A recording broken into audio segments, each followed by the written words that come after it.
Jai Jai Śrī Caitanya Jaya Nityananda. Jai Advaita Chandra Jai Gaura Bhakta Vrinda. So this afternoon we'll be dedicating the session to Hari Priya. She had that accident yesterday. We got good news from the hospital that they had a very successful surgery. Nothing wrong with her back, just her two legs, and they successfully put in what was necessary in order for it to heal properly, and she should make a full recovery. So thank you everyone for your prayers, and this is for Hari Priya and her family, this next session. Dear Śrī Caitanya Mahāprabhu, dear Srila Prabhupada, if you so desire, please bring Hari Priya to full health as quickly as possible, and please assuage the angst of her whole family who are in quite a lot of anxiety right now. Thank you for considering our request. Om Tat Sat. We're taking up at the 9th chapter of the Madhya Lila, the Śrī Caitanya Charitamrita, and we're at text number 146. This is Lord Chaitanya's travels to holy places, and here it is at 146. According to transcendental realization, there is no difference between the forms of Krishna and Narayan. Yet in Krishna there is a special transcendental attraction due to the conjugal mellow, and consequently he surpasses Narayan. This is the conclusion of transcendental mellows. Purport: this is a verse from Bhakti Rasamrita Sindhu 1.2.59. Here Srila Krishnadas Kaviraj says that Lord Chaitanya spoke the verse to Venkatabhata, and earlier he said that Venkatabhata spoke it to the Lord. But since their conversation took place long before the Bhakti Rasamrita Sindhu was composed, the question may be raised as to how either of them quoted the verse. Srila Bhaktivinoda Thakur explains that this verse and many others like it were current among devotees long before the Bhakti Rasamrita Sindhu was composed. Thus devotees would always quote them and explain their purport in ecstasy. The Supreme Personality of Godhead Krishna attracts the mind of the Goddess of Fortune, but Lord Narayan cannot attract the minds of the gopis. This proves the super excellence of Krishna. To say nothing of Lord Narayan personally, Lord Krishna himself appeared as Narayan just to play a joke on the gopis. Although Krishna assumed the four-armed form of Narayan, he could not attract the serious attention of the gopis in ecstatic love. Once Lord Sri Krishna playfully manifested himself as Narayan with four victorious hands and a beautiful form. When the gopis saw this exalted form, however, their ecstatic feelings were crippled. A learned scholar, therefore, cannot understand the gopis' ecstatic feelings, which are firmly fixed upon the original form of Lord Krishna as the son of Nanda Maharaj. The wonderful feelings of the gopis in ecstatic paramarasa with Krishna constitute the greatest mystery in spiritual life. This is a verse spoken by Narada Muni in the Lalita Madhava Nataka 6.14, a drama written by Srila Rupa Goswami. In this way, Lord Sri Krishna Caitanya Mahāprabhu deflated the pride of Venkatabhata, but just to make him happy again, he spoke as follows. The Lord pacified Venkatabhata by saying, actually, whatever I have said is by way of jest. Now you can hear from me the conclusion of the Shastras, in which every Vaishnava devotee has firm faith. There is no difference between Lord Krishna and Lord Narayan, for they are of the same form.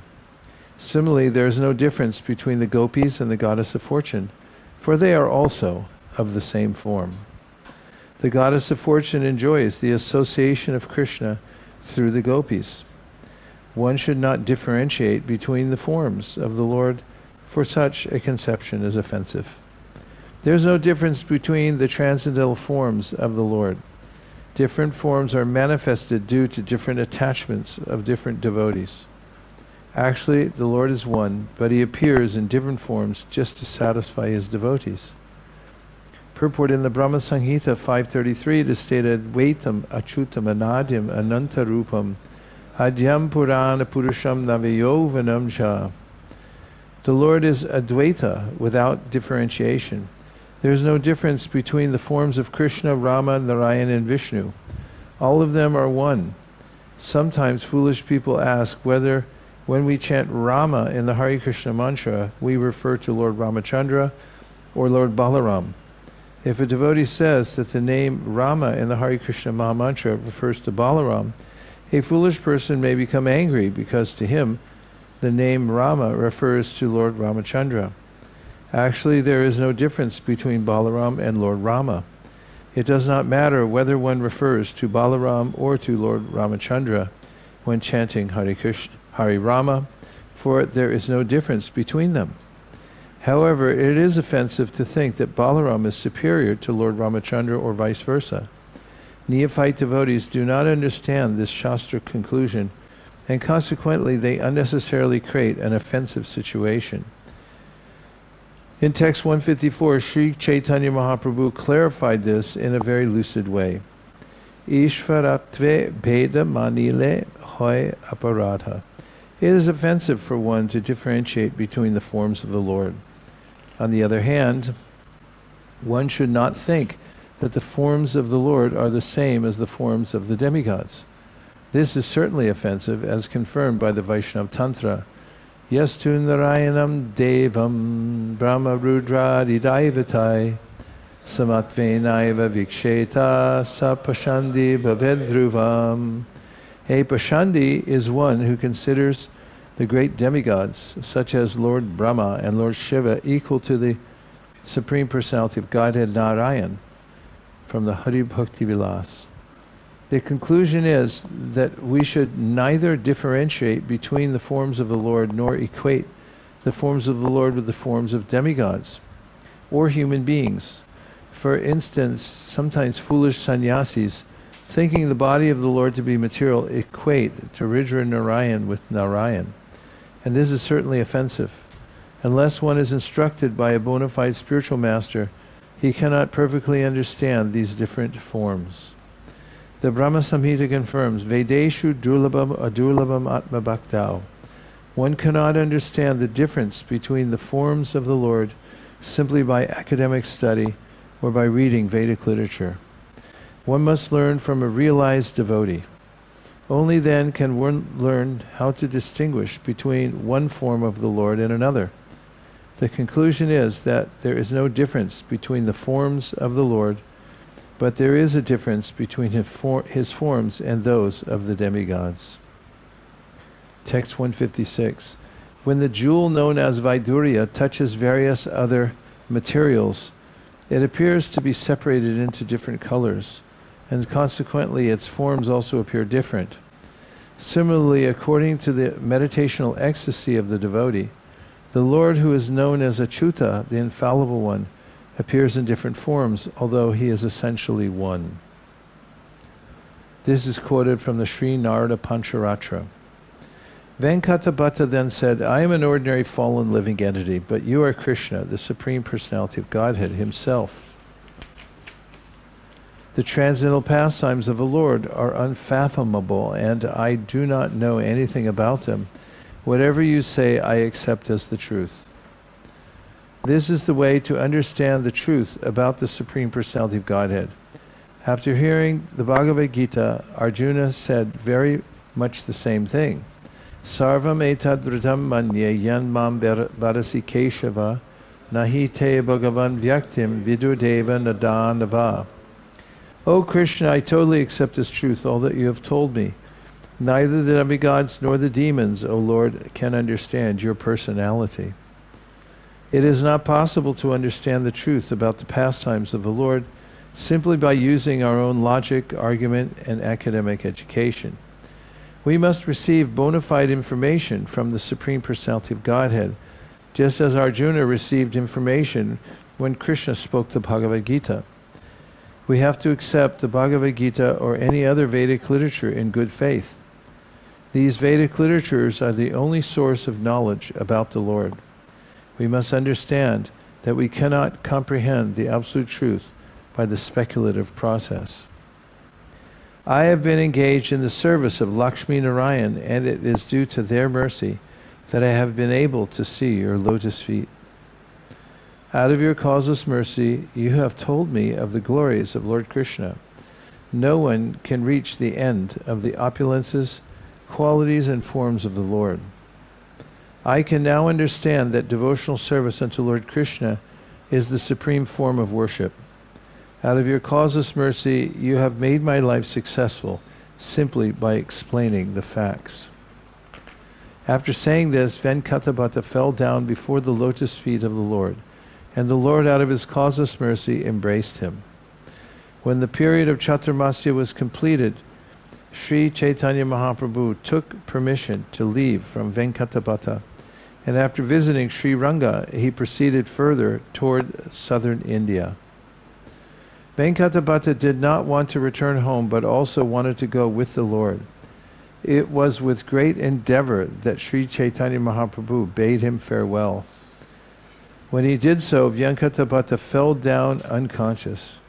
Such are the pastimes of Śrī Caitanya Mahāprabhu, the son of Mother Shachi, at Sri Rangashetra. When the Lord arrived at Rishabha Hill, he saw the temple of Lord Narayan and offered obeisances and various prayers. Rishabha Hill, Anagada Malaya Parvat, is situated 12 miles north of Madurai city in the district of Madurai in southern Tamil Nadu. It is one of the mountains known as Kutakachalas. Near Rishabha Hill is a forest where Lord Rishabdev burned himself to ashes. Paramananda Puri had stayed at Rishabha Hill during the 4 months of the rainy season, and when Śrī Caitanya Mahāprabhu heard this, he immediately went to see him. Upon meeting Paramananda Puri, Śrī Caitanya Mahāprabhu offered him all respects, touching his lotus feet, and Paramananda Puri embraced the Lord in ecstasy. Śrī Caitanya Mahāprabhu stayed with Paramananda Puri in the Brahmana's house where he was residing. The two of them passed 3 days there discussing topics of Krishna. Paramananda Puri informed Śrī Caitanya Mahāprabhu that he was going to see Purushottam at Jagannath Puri, and after seeing Lord Jagannath there, he would go to Bengal to bathe in the Ganges. Śrī Caitanya Mahāprabhu then told him, "Please return to Jagannath Puri, for I will return there very soon from Rameshwara Setubandha. It is my desire to stay with you, and therefore, if you would return to Jagannath Puri, you would show great mercy to me." After talking in this way with Paramananda Puri, the Lord took his permission to leave, and very pleased departed for southern India.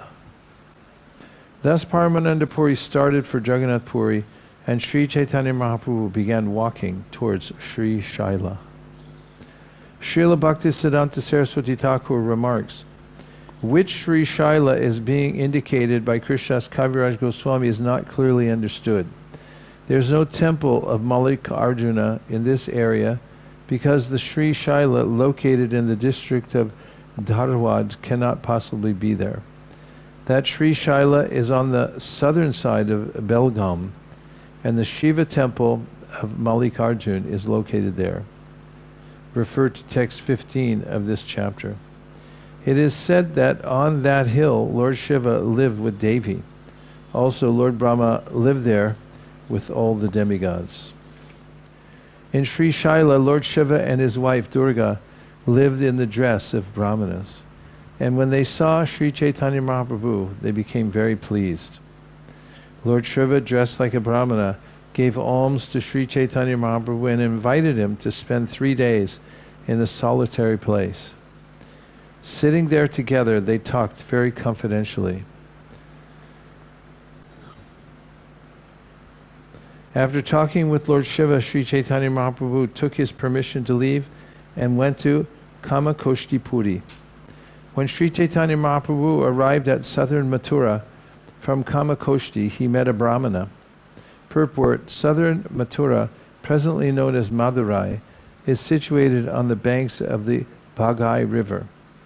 This place of pilgrimage is specifically meant for the devotees of Lord Shiva. Therefore it is called Shaiva Kshetra, that is the place where Lord Shiva is worshipped. In this area there are mountains and forests. There are also two Shiva temples, one known as Rameshwara and the other known as Sundareshwara. There is also a temple to Devi called the Meenakshi Devi Temple, which displays very great architectural craftsmanship.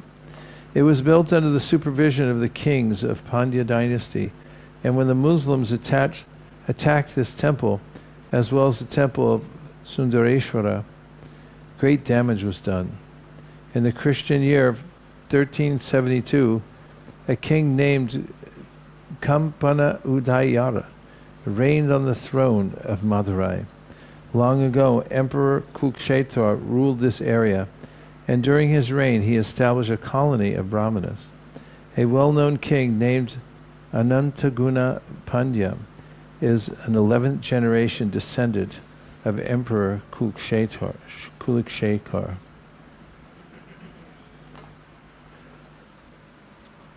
The Brahmana who met Śrī Caitanya Mahāprabhu invited the Lord to his home. This Brahmana was a great devotee and an authority on Lord Sri Rāmacandra. He was always detached from material activities.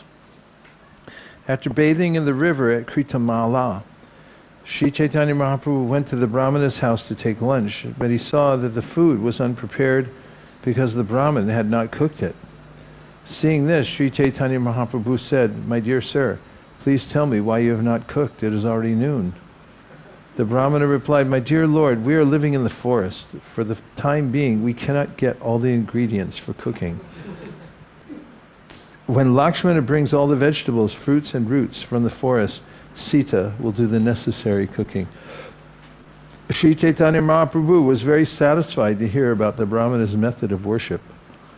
Finally, the Brahmana hastily made arrangements for cooking. Śrī Caitanya Mahāprabhu took his lunch at about 3 o'clock, but the Brahman, being very sorrowful, fasted.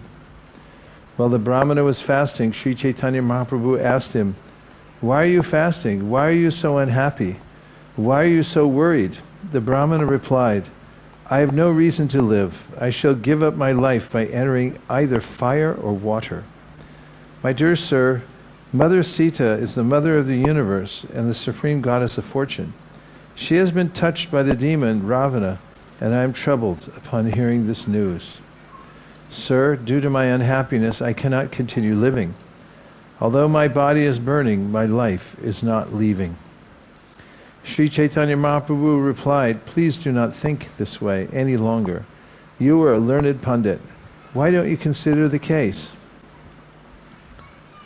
Śrī Caitanya Mahāprabhu continued, "Sītā Devi, the dearmost wife of the Supreme Lord Rāmacandra, certainly has a spiritual form full of bliss. No one can see her with material eyes, for no materialist has such power. To say nothing of touching Mother Sītā, a person with material senses cannot even see her. When Rāvaṇa kidnapped her, he kidnapped only her material illusory form. As soon as Rāvaṇa arrived before Sītā, she disappeared. Then, just to cheat Rāvaṇa, she sent an illusory material form. Spiritual substance is never within the jurisdiction of the material conception. This is always the verdict of the Vedas and Puranas. As we hear in the Katha Upanishad, spirit is not within the jurisdiction of material eyes, words, or mind. Similarly, Srimad Bhagavatam, a human being who identifies with the body made of 3 elements with his self, who considers the byproducts of his body to be his kinsmen, who considers the land of his birth worshipable, and who goes to a place of pilgrimage simply to take a bath rather than to meet men of transcendental knowledge there, is to be considered like a cow or an ass. These are some Vedic statements about spiritual substance. Spiritual substance cannot be seen by the unintelligent, because they do not have the eyes, or the mentality to see the spirit soul. Consequently, they think that there is no such thing as spirit. But the followers of the Vedic injunctions take their information from the Vedic statements, such as the verses from the Katha Upanishad and Srimad Bhagavatam quoted above. Śrī Caitanya Mahāprabhu then assured the Brahmana, "Have faith in my words and do not burden your mind any longer with this misconception." Purport: this is the process of spiritual understanding. Achintya kalo ye bhava na tams tarkena yojayet. We should not try to understand things beyond our material conception by argument and counter-argument. Mahajano yena kata sapanta. We have to follow in the footsteps of great authorities coming down in the parampara system. If we approach a bona fide acharya and keep faith in his words, spiritual realization will be easy. Although the Brahmana was fasting, he had faith in the words of Śrī Caitanya Mahāprabhu and accepted food. In this way, his life was saved. After thus assuring the Brahmana, Śrī Caitanya Mahāprabhu proceeded further into southern India and finally arrived at Durvashana, where he bathed in the river Kritamala. Presently, the Kritamala river is known as the River Bhagai or Vaigai. This river has three tributaries, namely Suruli, Varahanadi, and Batila Gundu. The river Kritamala is also mentioned in Srimad Bhagavatam 11.539 by the sage Karabhajana. At Durvashana, Śrī Caitanya Mahāprabhu visited the temple of Rāmacandra, and on the hill known as Mahendra Shaila, he saw Lord Parashuram. In Durvashana, or Darbhashayana, now known as Tirupulani, which is 7 miles east of Ramnad, there is a temple of Lord Ramacandra. The hill known as Mahendra Shaila is near Tirunelveli, and at the end of this hill is a city known as Tiruchendur. West of Mahendra Shaila is the territory of Tribankur. There is mention of Mahendra Shaila in the Ramayana. Śrī Caitanya Mahāprabhu then went to Setubandha, Rameshwara, where he took his bath at the place called Dhanus Tirtha. From there he visited the Rameshwara temple and then took rest. Purport: the path from Mandapam through the ocean to the island known as Pambam consists partly of sand and partly of water. The island of Pambam is about 17 miles long and 6 miles wide. On this island, 4 miles north of Pambam harbor, is Setubandha, where the temple of Rameshwara is located. This is a temple of Lord Shiva, and the name Rameshwara indicates that he is a great personality whose worshipable deity is Lord Rama. Thus, the Lord Shiva found in the temple of Rameshwara is a great devotee of Lord Ramacandra. It is said, Devi Patanam Arabhya Gachebhya Setubandhanam. After visiting the temple of the goddess Durga, one should go to the temple of Rameshwara. In this area, there are 24 different holy places, one of which is Dhanus Tirtha, located about 12 miles southeast of Rameshwara. It is near the last station of the South Indian Railway, a station called Ramnad. It is said that here, on the request of Ravana's younger brother, Vibhishana, Lord Ramacandra destroyed the bridge to Lanka with his bow while returning to his capital. It is also said that one who visits Dhanus Tirtha is liberated from the cycle of birth and death, and that one who bathes there gets all the fruitive results of performing the yajna known as Agnishtoma. There, among the Brahmanas, Śrī Caitanya Mahāprabhu listened to the Kūrma Purāṇa, wherein is mentioned the chaste woman's narration. Purport: Srila Bhaktisiddhanta Saraswati Thakur remarks that only 2 khandas of the Kūrma Purāṇa are now available, namely Purva Khanda and Uttara Khanda. Sometimes it is said that the Kūrma Purāṇa contains 6,000 verses, but according to Srimad Bhagavatam, the original Kūrma Purāṇa contains 17,000 verses. It is considered the 15th of the 18 Mahapuranas. Srimati Sītā Devi is the mother of the 3 worlds and the wife of Lord Rāmacandra.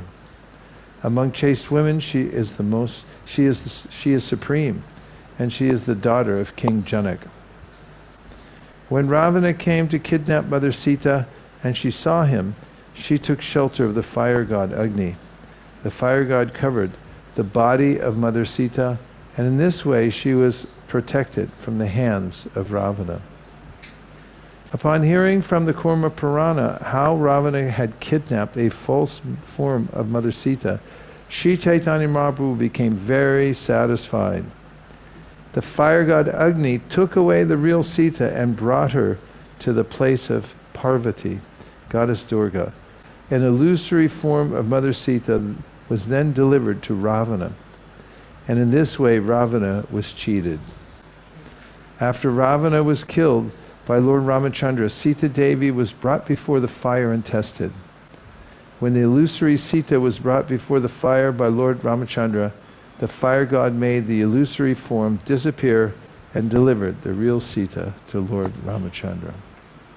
When Śrī Caitanya Mahāprabhu heard this story, he was very pleased and remembered the words of Rāmadāsa Vipra. Indeed, when Śrī Caitanya Mahāprabhu heard these conclusive statements from the Kūrma Purāṇa, he felt great happiness. After asking the Brahmana's permission, he took possession of the manuscript leaves of the Kūrma Purāṇa. Since the Kūrma Purāṇa was very old, the manuscript was also very old. Śrī Caitanya Mahāprabhu took possession of the original leaves in order to have direct evidence. The text was copied onto new leaves in order that the Purāṇa be replaced. Śrī Caitanya Mahāprabhu then returned to southern Mathurā, Madurai, and delivered the original manuscript of the Kūrma Purāṇa to Rāmadāsa Vipra for distribution. When he was petitioned by Mother Sītā, the fire god Agni brought forth an illusory form of Sītā, and Rāvaṇa, who had 10 heads, kidnapped the false Sītā. The original Sītā then went to the abode of the fire god. When Lord Rāmacandra tested the body of Sītā, it was the false illusory Sītā that had entered the fire. At that time, the fire god brought the original Sītā from his abode and delivered her to Lord Rāmacandra. These 2 verses are taken from the Kūrma Purāṇa. Rāmadāsa Vipra was very pleased to receive the original leaf manuscript of the Kūrma Purāṇa, and he immediately fell down before the lotus feet of Śrī Caitanya Mahāprabhu and began to cry. After receiving the manuscript, the Brahmana, being very pleased, said, "Sir, you are Lord Rāmacandra himself, and have come in the dress of a sannyasi to give me audience. My dear sir, you have delivered me from a very unhappy condition. I request that you take your lunch at my place. Please accept this invitation. Due to my mental distress, I could not give you a very nice lunch the other day. Now, by good fortune, you have come again to my home." Saying this, the Brahmana very happily cooked food, and a first-class dinner was offered to Śrī Caitanya Mahāprabhu. Śrī Caitanya Mahāprabhu passed that night in the house of the Brahmana. Then, after showing him mercy, the Lord started toward the Tamraparni river in Bangladesh. Bangladesh is situated in the southern part of India known as Kerala and Chola. In all these areas, there were many kings with the title Pandya who ruled over Madurai and Rameshwara. In the Ramayana, the Tamraparni river is mentioned. The Tamraparni, also known as the Purāṇai, flows through Tirunelveli before entering the Bay of Bengal. The Tamraparni River is also mentioned in Srimad Bhagavatam 11.539. And now we'll take a few reflections or questions. Looking to the outside People's Party. Seeing no movement. Yes, there's one hand way in the back. I see an unembodied hand. Hare Krishna Guru Maharaj. I had a question. If the real Sītā was in the fire, why did Lord Rāmacandra get the illusory form of Sītā back also? What? The real Sītā was in the fire. Yes. Yeah. By Oh, I see.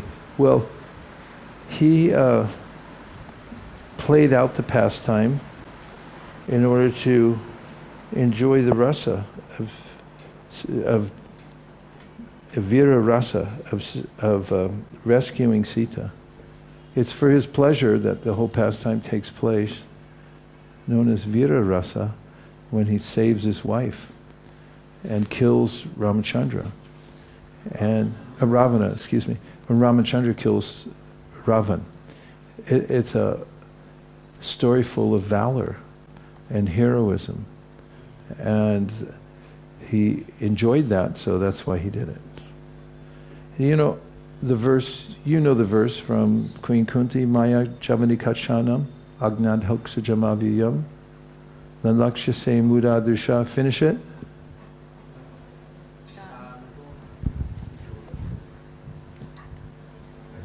Can you finish it? I'm asking her. Thank you, Gita Priya. So it says there that Krishna is like an actor on a stage. He comes on the stage and she says, I can't recognize you. And he plays different parts. He wears different costumes just for his own pleasure and the pleasure of his devotees. So that's why he went out of his way. Otherwise, where would we get the story of building the bridge and Hanuman burning Lanka down and all that kind of stuff? We would be deprived if it was all over at that point. Or if he didn't go. Because he knew it was the illusory Sītā form. So that's all right. No problem. It's a very good question. Thank you very much. Okay, we have inside People's Parties. Okay, Ekachakra Pran. So we read that a lot of this information came from the diaries of Swarup Damodar Goswami. Is there any insight about how he received all these details about Chaitanya Mahaprabhu's travels if he wasn't there? It was mentioned that they had also talked to Krishnadas. He had servants going with him, and he also gave his eyewitness accounts. Plus, GPS tracked everything. Okay, I thought we had a couple inside. Yeah? 1, 2, 1, 2. Also, Sītā wanted to save these other kidnapped ladies. There were so many other women who were kidnapped and kept there at Lanka. So that arrangement had to be done also. Oh. Therefore, when Hanuman wanted to get her, she said, no, I must stay so that Ramachandra comes and saves me and then liberates everyone. Just see, multiple reasons. Thank and you. Another point, I like the description when Mahaprabhu went to the Śrī Shaila, I think the Parvat, and then there were all the demigods there, and Lord Shiva and Parvati were in disguise like Brahmana and Brahmani, and they were very happy to meet him, and they fed him for 3 days, and Lord Shiva had a Nishta Goshti, that was the word used by Kaviraj Goswami, for 3 days on very confidential topics. Mm-hmm. We could just meditate how Mahaprabhu is really giving his association to everyone. Yes, one of the fruits of these kinds of pilgrimages, find that the story of Ajamil was taken when Shukadeva Goswami was traveling, and he met some sages, and they all sat down and had Ishtagoshti, and he got that story and brought it to light with Parikshit Maharaj. And Balaram, so many experiences. So it's good to take 20 years to go on pilgrimage at least. Okay, you had a point? Also, I heard that when Lord Brahma took the cowherd boys from Govardhana, that also was like illusory manifestation. Was that? Have you heard that before too? It was what? Just how Sītā Devi, that was an illusory form that was taken by Rāvaṇa. Similarly, the cowherd boys also was an illusory form when they took. They weren't illusory forms. They were actually forms of Lord Narayan. So there's a difference, because when Brahma then sees, when Krishna reveals to him what those forms were, because Brahma became bewildered that, wait a minute, I thought they were over here, but they're over here. And then Krishna, in order to exhibit his supreme opulences, showed that all of them were Narayan forms. And they began circumambulating Krishna and entering to his body and coming back out and things like that. So slightly different. Yes, Madhav.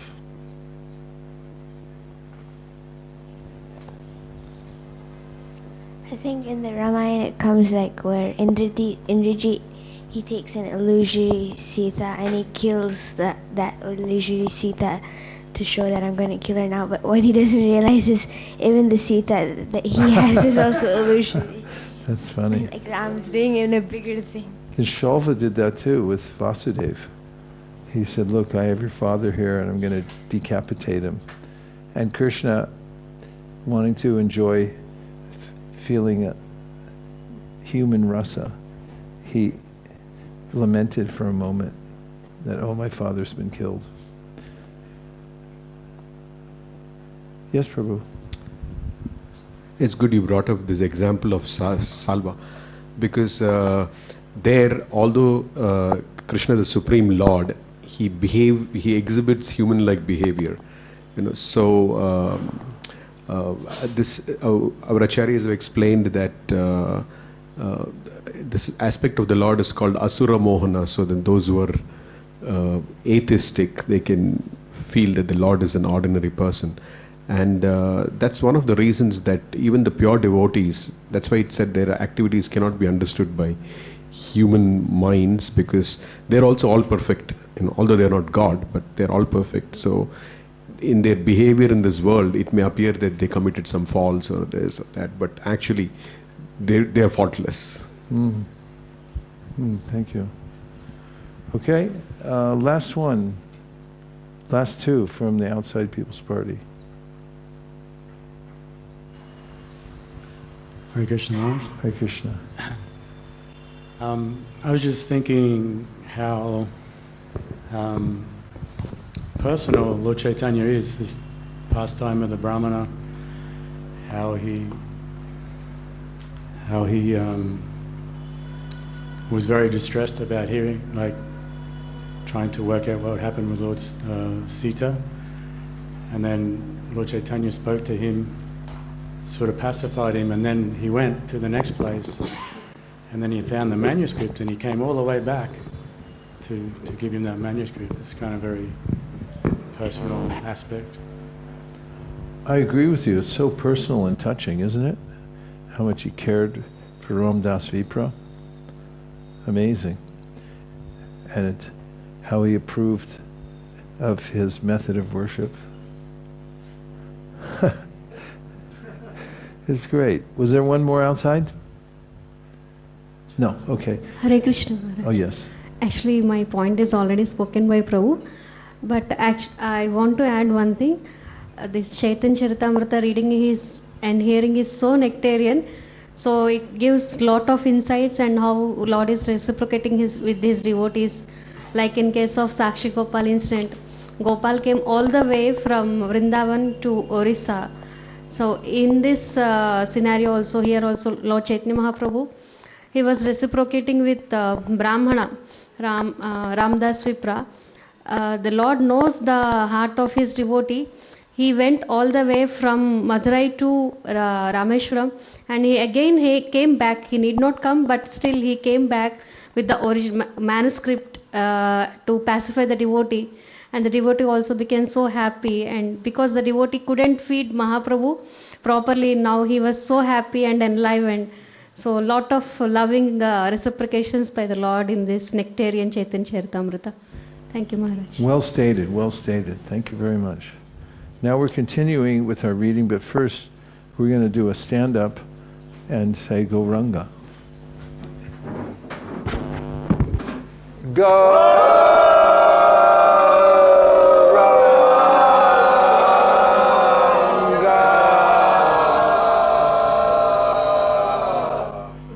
Could at least stay in tune.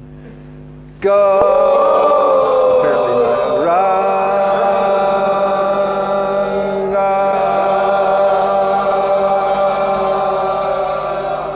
Close. Try one more time. Go.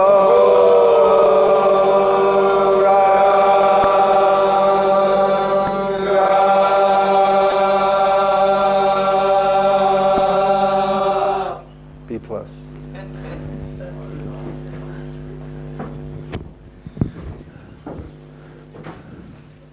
Everyone okay? Yes. Outside People's Party? They're always enlivened out there. Okay, we're continuing with reading from Madhya 9, Lord Chaitanya's travels to holy places, and we're taking up at text number 219. There were 9 temples of Lord Vishnu at Naya Tripati on the bank of the river Tamraparni. And after bathing in the river, Lord Chaitanya Mahāprabhu saw the deities with great curiosity and wandered on. The 9 Vishnu temples known as Nayana Tripati, Navatirupati, are situated in and around Alwar Tirunagurai. This is a town about 17 miles southeast of Tirunelveli. All the deities of the temples assemble together during a yearly festival in the town. After this, Śrī Caitanya Mahāprabhu went to a holy place known as Chiyadatala, where he saw the deities of the 2 brothers, Lord Rāmacandra and Lakshman.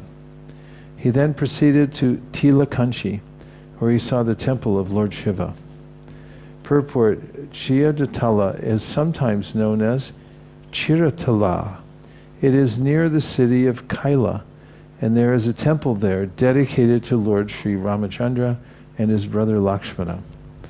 Tilakanchi, Tenkasi, is about 30 miles northeast of the city of Tirunelveli. Lord Sri Caitanya Mahāprabhu then visited the holy place named Gajendra Mokshana, where he went to a temple of Lord Vishnu. He then came to Panagadi, a holy place where he saw the deities of Lord Rāmacandra and Sītā. Purport: the Gajendra Mokshana temple is sometimes mistaken for a temple of Lord Shiva. It is about 2 miles south of the city of Kaivera. Actually, the deity is not of Lord Shiva, but of Vishnu.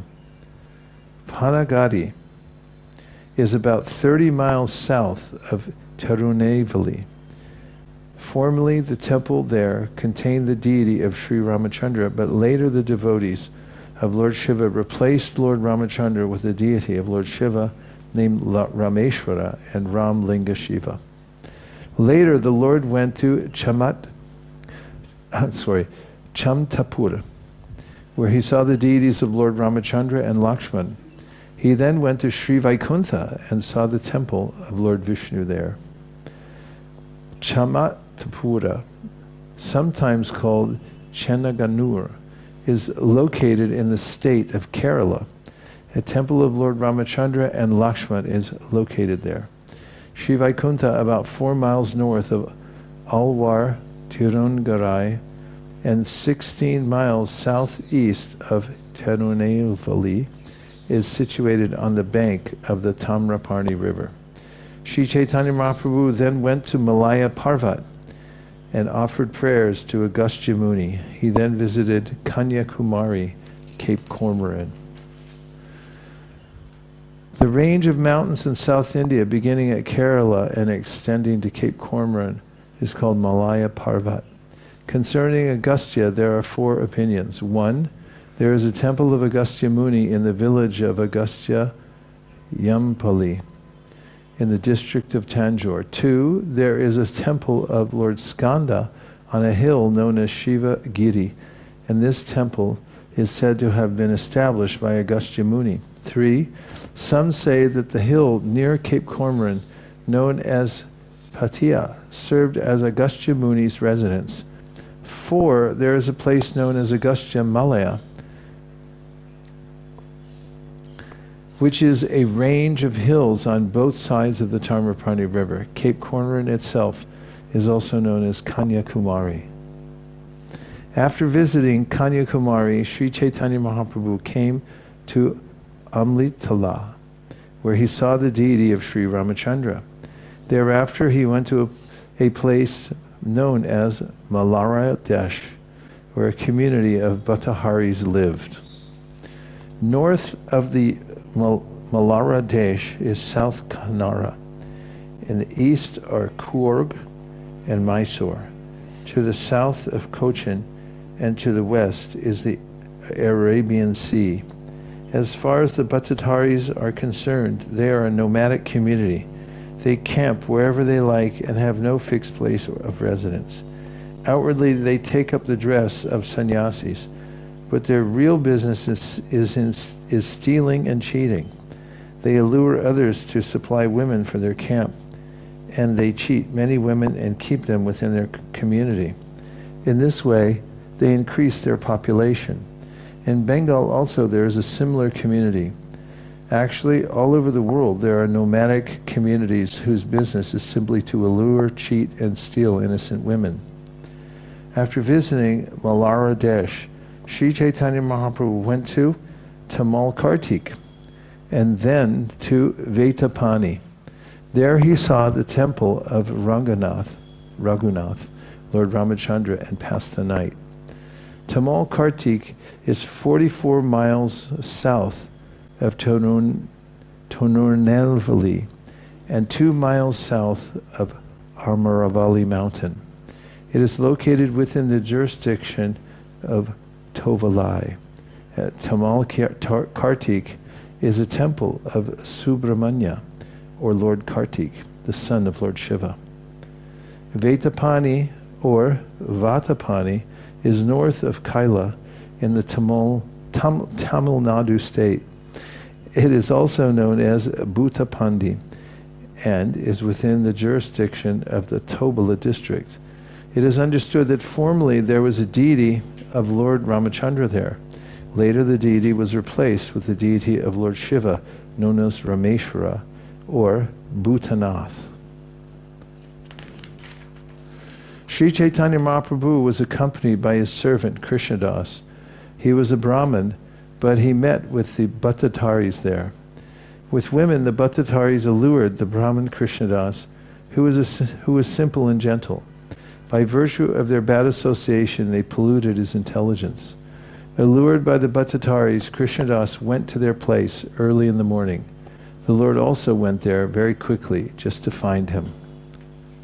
Upon reaching their community, Śrī Caitanya Mahāprabhu asked the Bhattataris, "Why are you keeping my Brahmin assistant?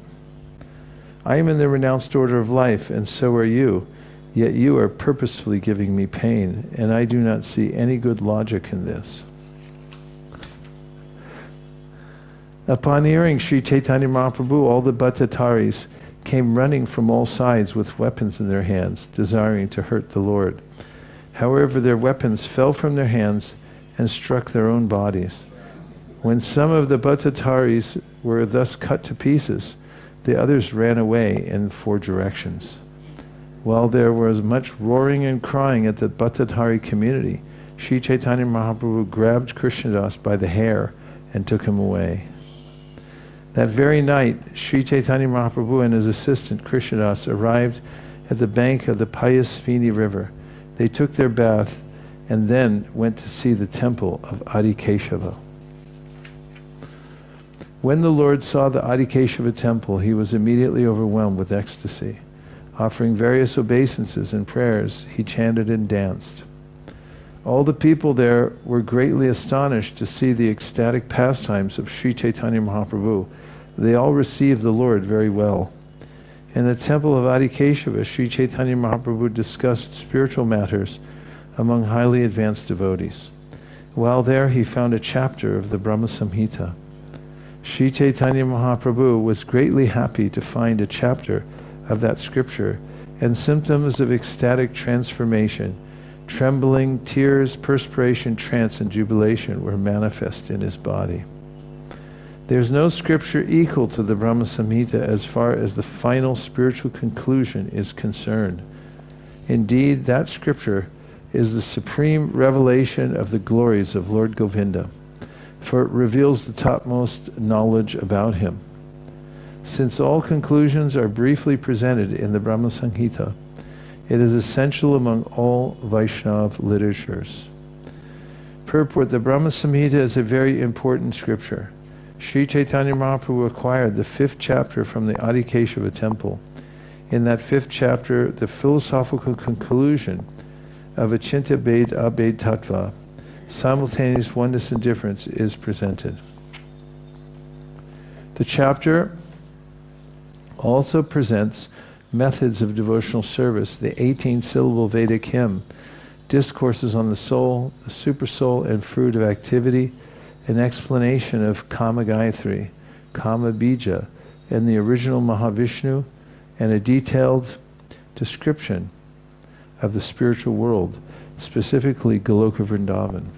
The Brahma Samhita also explains the demigod Ganesh, Garbhodakshai Vishnu, the origin of the Gayatri mantra, the form of Govinda, and his transcendental position and abode, the living entities, the highest goal, the goddess Durga, the meaning of austerity, the 5 gross elements, love of Godhead, impersonal Brahman, the initiation of Lord Brahma, and the vision of transcendental love enabling one to see the Lord.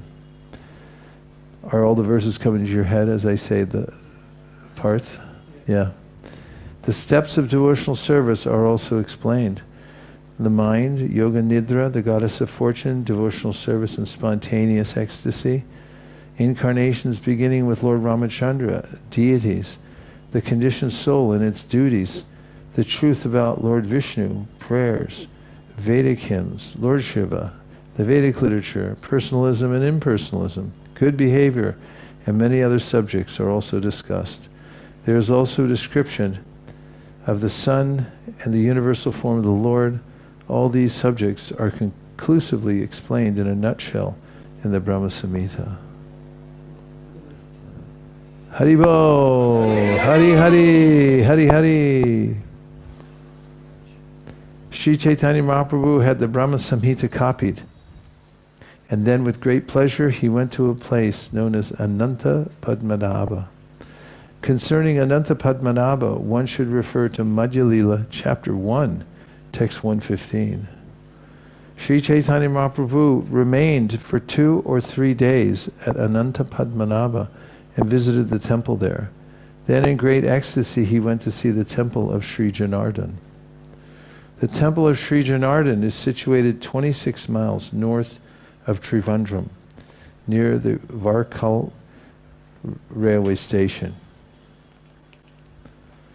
Śrī Caitanya Mahāprabhu chanted and danced at Sri Janardhan for 2 days. He then went on the bank of the Payasvini river and visited the temple of Shankara Narayana. Once when I was traveling in South India with Ananda Sarup Maharaj, I was brahmachari assistant, and the train was, we were just traveling on trains then. It was really hot in South India, and it was nighttime. Train was like 18 hours late or something like that. And I was fried. I was been traveling a lot. I was standing there in the train station. I had a huge shika then too, because I was living in South India, so I kept one of those South Indian shikas. And Maharaj had to take a walk, so he handed me his danda. And I was just standing there. It had a huge bead bag too, because it had these gigantic beads, and it had the big shika and a bead bag and this thing. And somebody came up to him and said, "Where is your native place?" And I was so kind of fried, exhausted. I didn't say anything. I just kept chanting Hare Krishna, Hare Krishna. So somebody else came over and they goes, "Where is your native place?" And I and I didn't say anything. I said, "I'm not talking to anybody." And the more I didn't talk, I mean, that's a funny way to say it, but the more I stood there, the more people came over. Pretty soon there was a ring around me. And then there were people ring around the ring. And then there were people I saw, they were trying to climb over everybody else to look in. And I still didn't say anything. And so then one person gave me a donation. He just handed me some rupees, and I didn't say anything. I just took it and stuffed it in my bead bag. And then everybody started giving money. And then Maharaj came back, and I was just standing there with a huge bag of... That's like a South India story. They're just so pious down there. It was amazing. It's just all these descriptions of travel in South India and the train stations. It reminded me of that. Then he saw the monastery known as Sringeri Mat, the abode of Acharya Shankara. He then visited Matsya, a place of pilgrimage, and took a bath in the river Tungabhadra. The monastery, known as Sringeri Mat, is situated in the state of Karnataka, in the district of Chikmagaluru. This monastery is located at the confluence of the rivers Tunga and Bhadra, 7 miles south of Hariharapura. The real name of this place is Sringagiri, or Sringaverapuri, and it is the headquarters of Shankaracharya. Shankaracharya had 4 principal disciples, and he established 4 centers under their management. In North India, at Badarikashram, the monastery named Jyotirmath was established. At Purushottam, the Govardhana, or Govardhana monastery, was established. In Dwarka, the Sarada monastery was established, and the 4th monastery, established in South India, is known as Sringeri Mat. In the Sringeri Mat, the sannyasis assumed the designations Saraswati, Bharati, and Puri. They are all Ekadandi sannyasis, distinguished from the Vaishnava sannyasis, who are known as Tridandi sannyasis. The Sringeri Mat is situated in South India in a portion of the country known as Andhra, Dravida, Karnataka, and Kerala. The community is called Burivara, and the dynasty is called Bhuva. The place is known as Rameshwara, and the slogan is Aham Brahmasmi. The deity is Lord Varaha, and the energetic power is Kamakshi. The Acharya is Hasta Malaka, and the brahmachari assistants of the sannyasis are known as Chaitanya. The place of pilgrimage is called Tungabhadra, and the subject for Vedic study is the Yajurveda. The list of the disciplic succession from Shankaracharya is available, and the names of the acharyas and the dates of their accepting sannyas, according to the Shaka era, or Shakabda, are as follows. For approximate Krishnan era dates, add 78 years. See if you can do that on the fly. Shankaracharya 622 Shaka, Shareshwara Acharya 630, Bodhanacharya 680, Jnanadandacharya Danacharya 768, Jnanottama Shivacharya 827, Yanagiri Acharya 871, Simagiri Acharya 958. Madhav, are you keeping up? Ishvara Tirtha 1019, Nishringa Tirtha 1067, Vidya Tirtha Vidya Shankar 1150, Bharati Krishna Tirtha 1250, Vidyaranya Bharati 1253, Chandrasekhar Bharati 1290, Nishringa Bharati 1309, Purushottam Bharati 1328, Shankarananda 1350, Chandrasekhar Bharati 1371, Nrsimha Bharati 1386, Purushottam Bharati 1398, Ramachandra Bharati 1430, Narasingha Bharati 1479, Narasingha Bharati 1485, Dhanamadi Narasingha Bharati 1498, Abhinav Nrsimha Bharati 1521, Sakchidananda Bharati 1544, Nrsimha Bharati 1585, Sakchidananda Bharati 1627, Abhinav Sachidananda Bharati 1663, Nrsimha Bharati 1689, Sachinandana Bharati 1692, Abhinav Sachinandana Bharati 1730, Nrsimha Bharati 1739, Sachit Ananda, Shiva Vinava Vidya Narasingha Bharati, that's the longest name ever, 1788. Regarding Shankaracharya, it is understood that he was born in the year 608 of the Shakabda era, in the month of Vaishakha, on the third day of the waxing moon, in a place in South India known as Kaladi. His father's name was Shivaguru, and he lost his father at an early age. When Shankaracharya was only 8 years old, he completed his study of all scriptures and took sannyas from Govinda, who was residing on the banks of the Narmada. After accepting sannyas, Shankaracharya stayed with his spiritual master for some days. He then took his permission to go to Varanasi, and from there he went to Madurai ashram, where he stayed until his 12th year. While there, he wrote a commentary on the Brahma Sutra, as well as on 10 Upanishads and the Bhagavad Gita. He also wrote Sanat Sujatya and a commentary on the Nrsimha Tapani. Among his many disciples, his 4 chief disciples are Padmapad, Shureshwar, Hasta Malaka, and Trotaka. After departing from Varanasi, Shankaracharya went to Prayag, where he met a great learned scholar called Kūrma Purāṇa. Shankaracharya wanted to discuss the authority of the scriptures, but Kūrma Purāṇa, being on his deathbed, sent him to his disciple Mandana in the city of Mahishmati.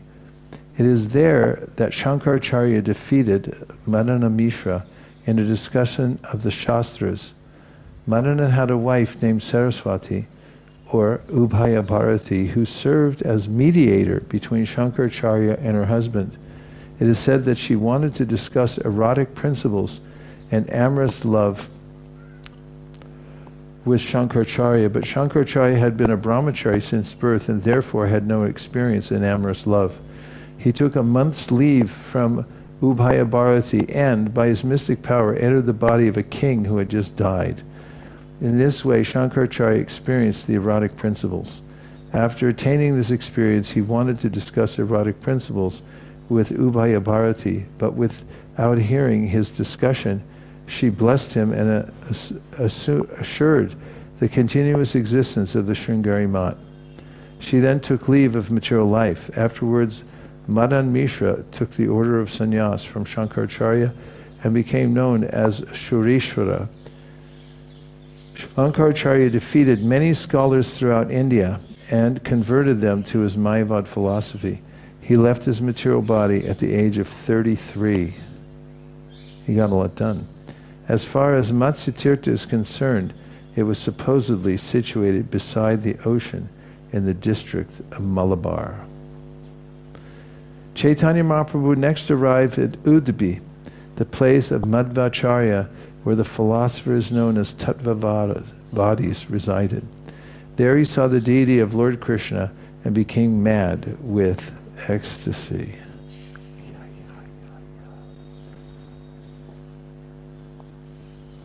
Sripad Madhvacharya took his birth near Udupi, which is situated in the South Kannada district of South India, just west of Sayadri. This is the chief city of the South Kannada province and is near the city of Mangalore, which is situated in the south of Udupi. Near the city of Udupi is a place called Pajaka Kshetra, where Madhvacharya took his birth in a Shivali Brahmana dynasty as the son of Madhya Gehabhata in the year 1040 Shakabda AD 1118. According to some, he was born in the year 1160 Shakabda AD 1238. In his childhood, Madhvacharya was known as Vasudeva, and there are some wonderful stories surrounding him. It is said that once, when his father had piled up many debts, Madhvacharya converted tamarind seeds into actual coins to pay them off. When he was 5 years old, he was offered a sacred thread. A demon named Maniman lived near his abode in the form of a snake, and at the age of 5, Madhvacharya killed that snake with the toe of his left foot. When his mother was very much disturbed, he would appear before her in one jump. He was a great scholar, and even in childhood, even in childhood, and although his father did not agree, he accepted sannyas at the age of 12.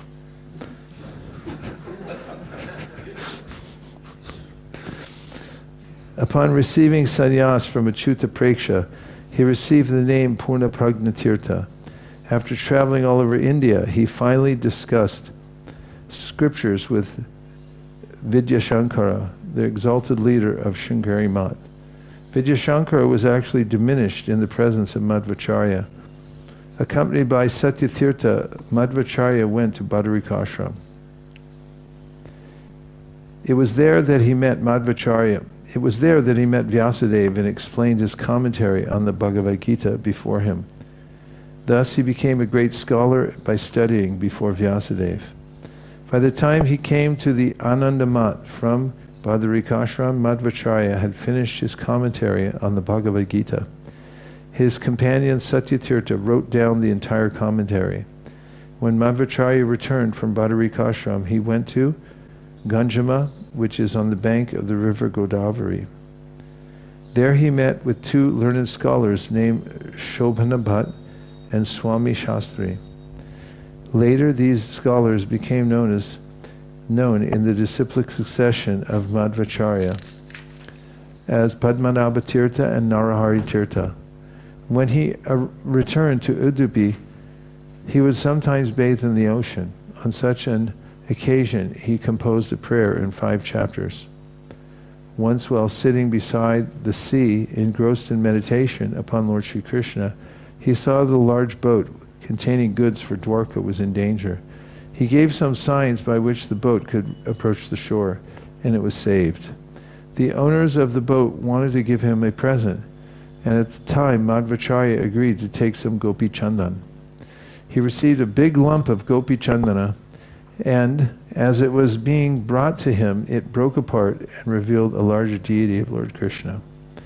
The deity had a stick in one hand and a lump of food in the other. As soon as Madhvacharya received the deity of Krishna in this way, he composed a prayer. The deity was so heavy that not even 30 people could lift it. Yet Madhvacharya personally brought this deity to Udupi. 8 of Madhvacharya's sannyas disciples became directors of his 8 monasteries. Worship of the Lord Krishna deity is still going on at Udupi according to the plans Madhvacharya established. Madhvacharya then for the second time visited Badarikashram. While he was passing through Maharashtra, the local king was digging a big lake for the public benefit. As Madhvacharya passed through that area with his disciples, he was also obliged to help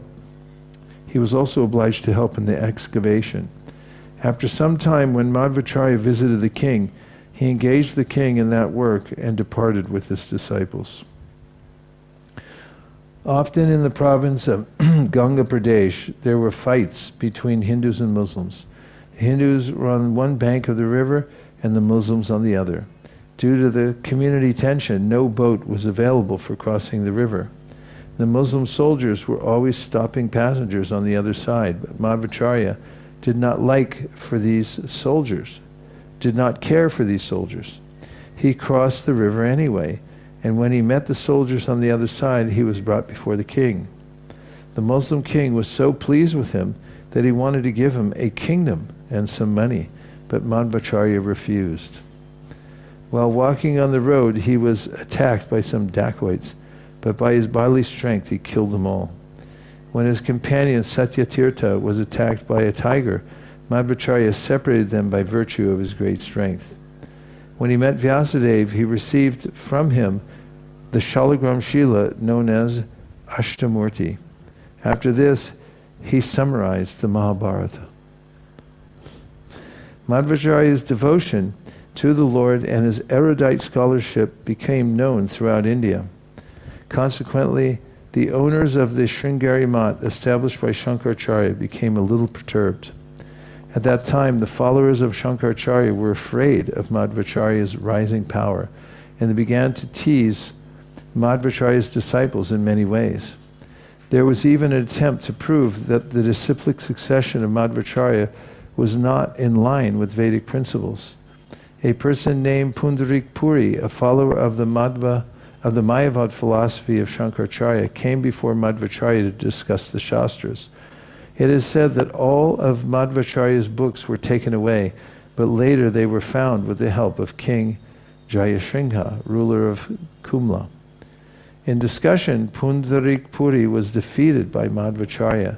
A great personality named Trivikramacharya, who was a resident of Vishnu Mangala, became Madhvacharya's disciple, and his son later became Narayanacharya, the composer of Sri Madhva Vijay.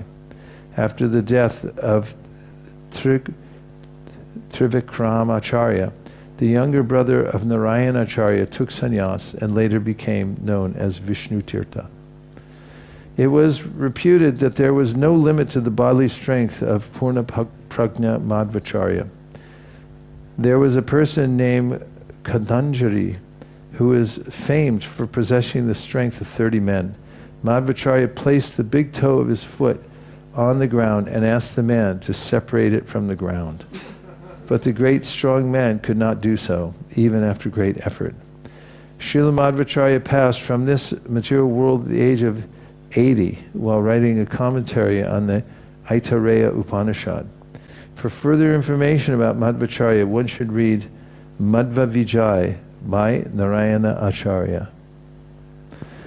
The Acharyas of the Madhva Sampradaya established Udupi as the chief center, and the monastery there was known as Uttararadhi Mat. A list of the different centers of the Madhvacharya Sampradaya can be found at Udupi, and their Mat commanders are 1. Vishnu Tirtha, 2. Janardhan Tirtha, 3.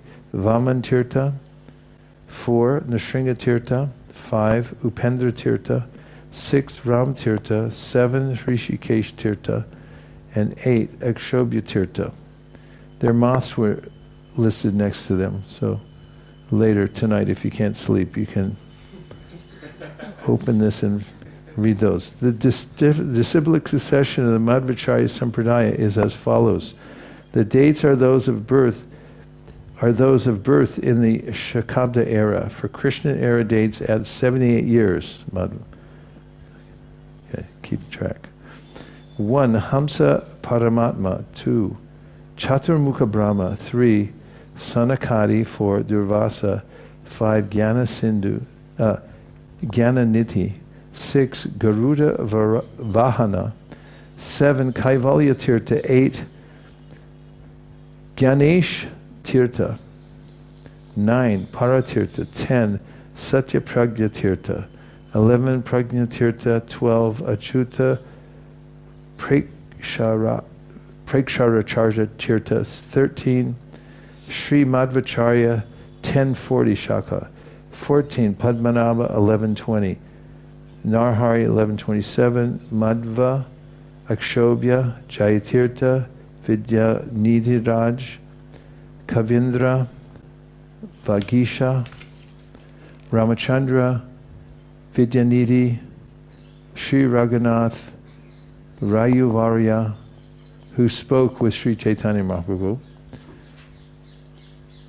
Raghutama, Vedavyas, Vedadish, Vedanidhi, Satyavrata, Satyanidhi, Satyanath, Satyabhinava, Satyapurna, Satyavijay, Satyapriya, Satyabodha, Satyasanda, Satyavara, Satyadharma, Satyasankalpa, Satyasantushta, Satyaparayana, Satyakama, Satyeshta, Satyaparakrama, Satyadhira, Satyadhira Tirtha.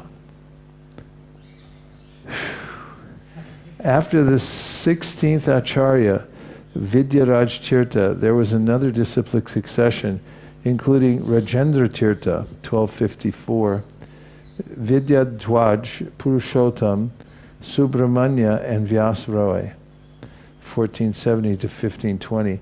The 19th Acharya, Ramchandra Tirtha, had another disciplic succession, including Vibhudendra, 1218, Jitamitra, 1348, Raghunandana, Surendra, Vijendra, Sudhindra, and Raghavendra Tirtha. To date, in the Udupi monastery, there are another 14 Madhva Tirtha sannyasis. As stated, Udupi is situated beside the sea in South Kannada, about 60 miles north of Mangalore. Most of the information in this purport is available from the South Kannada Manual and the Bombay Gazette. Pick me up a copy of the Bombay Gazette when you're next time downtown. While at the Udupi monastery, Śrī Caitanya Mahāprabhu saw Nartaka Gopal, dancing Gopal, a most beautiful deity. This deity appeared to Madhvacharya in a dream. Madhvacharya had somehow or other acquired the deity of Krishna from a heap of gopi chandana that had been transported in a boat.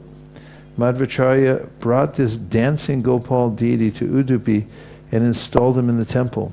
To date, the followers of Madhvacharya, known as Tattvavadis, worship this deity. Śrī Caitanya Mahāprabhu received great pleasure in this beautiful form of Gopal. For a long time he danced and chanted in ecstatic love. When the Tattvavadi Vaishnavas first saw Śrī Caitanya Mahāprabhu, they considered him a Mayavadi sannyasi. Therefore they did not talk to him. Later, after seeing Śrī Caitanya Mahāprabhu in ecstatic love, they were struck with wonder. Then, considering him a Vaishnava, they gave him a nice reception. Śrī Caitanya Mahāprabhu could understand that the Tattvavadis were very proud of their Vaishnavism. He therefore smiled and began to speak to them. Considering them very proud, Caitanya Mahāprabhu began his discussion. The chief Acharya of the Tattvavad community was very learned in the revealed scriptures. Śrī Caitanya Mahāprabhu humbly questioned him. Śrī Caitanya Mahāprabhu said, "I do not know very well the aim of life and how to achieve it. Please tell me of the best ideal for humanity and how to attain it." The Acharya replied, "When the activities of the 4 castes and the 4 ashramas are dedicated to Krishna, they constitute the best means whereby one can attain the highest goal of life. When one dedicates the duties of varnashrama dharma to Krishna, he is eligible for 5 kinds of liberation.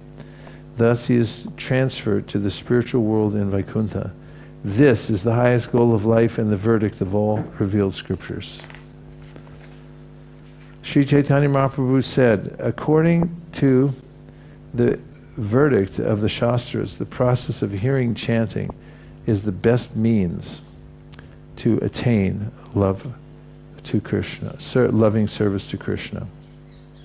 Purport: according to the Tattvavadis, the best process for achieving the highest goal of life is to execute the duties of the 4 varnas and ashramas. In the material world, unless one is situated in one of the varnas, Brahman, Kshatriya, Vaishya, or Shudra, one cannot manage social affairs properly to attain the ultimate goal. One also has to follow the principles of the ashramas, brahmacharya, grihastha, vanaprastha, and sannyas, since these principles are considered essential for the attainment of the highest goal. In this way, the Tattvavadis established that the execution of the principles of varna and ashram for the sake of Krishna is the best way to attain the topmost goal. The Tattvavadis thus established their principles in terms of human society.